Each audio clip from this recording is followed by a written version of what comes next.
gain of function research has basically produced nothing of value for the scientific community. And so Ebright, he's a molecular biologist at Rutgers. He's an outspoken critic of a lot of the scientists involved with this research and also the research itself.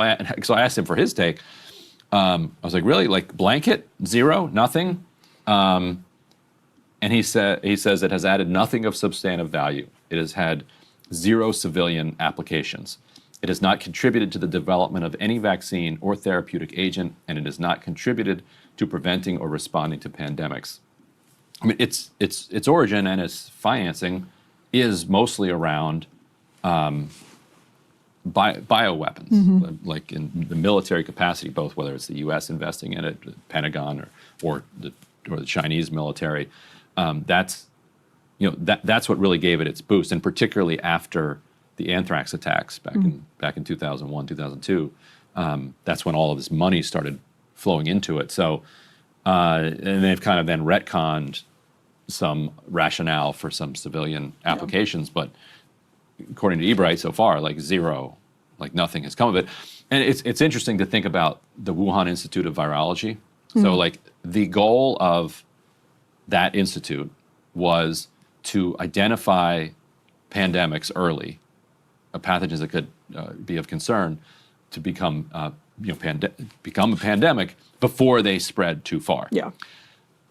I think the evidence is clear that they produced the pandemic. Yeah. Setting that aside, let's say they didn't. It's the one thing you agree with the CIA on. But it started in Wuhan. So it started like next door to them. Yeah. Their whole job is to look around the entire world, identify potential pandemic viruses, and then control them before they become a virus. Yeah. Thank you. It happened right there, and you still didn't stop it. Great work. At very best, you didn't start the pandemic, but it was next door to you, and you didn't stop it. How are you going to stop one that happens, thousands of miles away from you? Anyway, so it's not a great track record.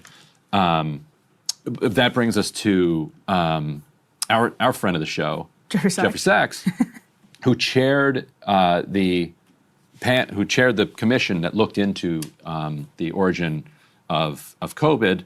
And so, speaking of Wuhan, there's another locale that also gets brought up here. Let's roll Jeffrey Sachs here.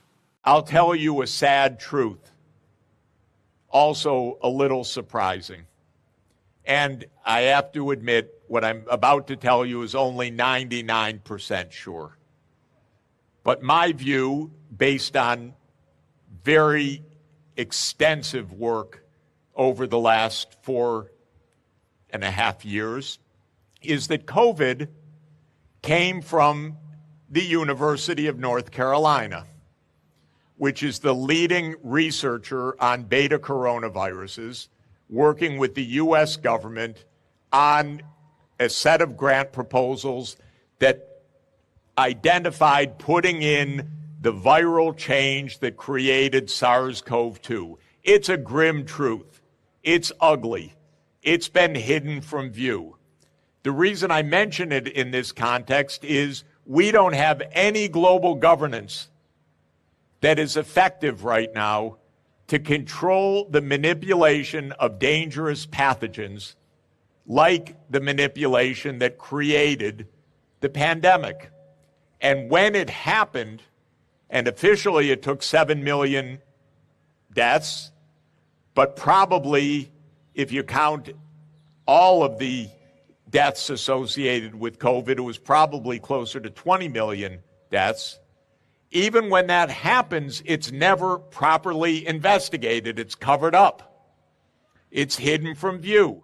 And so that's actually quite a plausible claim. Like if you want to look into it, just Google kind of Ralph Barrick, who's the head of the program there, who was working directly with people in the Wuhan lab. He led the project that came up with basically the recipe that appears to be the thing that led to the creation of COVID later. And I think when you understand the role of UNC in the origin of COVID, it helps to explain why there wasn't an investigation because Well, I mean, even our own funding of Wuhan, either way. right. And so from early on, you're like, wait a minute, if this was the Chinese and it happened in Wuhan, well, where's the U.S. propaganda apparatus to start saber rattling and banging the drum about how awful China is? If anything, it was if you were blaming China, Nancy Pelosi was calling you racist. Right. So. Yeah.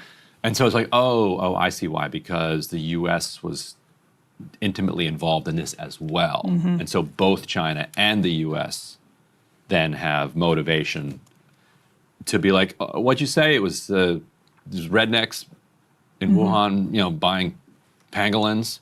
Yeah, let's go with that. Sounds right. Yeah. So finally, we back at the Hill hosted you set this up. It was a fascinating debate between Johns Hopkins professor named Gigi Granville and an MIT professor named Kevin Esvelt. And this was I think we went for an hour having a pro gain of function person and an anti gain of function person talk about whether it's ultimately valuable and whether the costs are worth the benefits of doing the research. So if you're curious in hearing out both sides, I would recommend taking a look back at that because it was very, very helpful for me to hear both of them. And we kept trying to pin her down on what has it produced. Right. Not that science, it's okay. Science doesn't always produce results. That's what science is. You have a hypothesis, you explore it, and sometimes it goes down a rabbit hole and your hypothesis was wrong. So that alone is not a reason not to do it. If it's extremely dangerous and you're putting the whole world at risk, that's can be a reason not to do it. Yeah. But she never, you guys can go back and watch it if you want, but to my mind, she never effectively presented to us anything that made us feel like, oh, okay, that is a benefit that we have derived from this research, which can be weighed against the risk of a global pandemic and millions of people dying. Yeah, I mean, so then we can balance that out. I was left with, well, we know the risks. Yeah. Even if you don't think this happened in the lab, which I think it did, but even if you think it didn't, it could. There are leaks all the time. So we know the risk, but we don't know the benefits. We haven't seen anything yet. I remember wrapping that segment and being like, thanks so much to both of you, hearing both of it out. And Ryan, you just jumped in and you're like, think it's pretty clear who won. Yeah. And I was like, oh my God. She didn't like that. I don't think so, but I was really persuaded. I'll shoot the by messenger. Kevin too. So yeah, go ahead and take a look at that if you're curious. And on that note, let's go ahead and get to our second guest of today's show. Hey, if you like that video, hit the like button or leave a comment below. It really helps get the show to more people. And if you'd like to get the full show ad-free and in your inbox every morning, you can sign up at breakingpoints.com. That's right. Get the full show, help support the future of independent media at breakingpoints.com.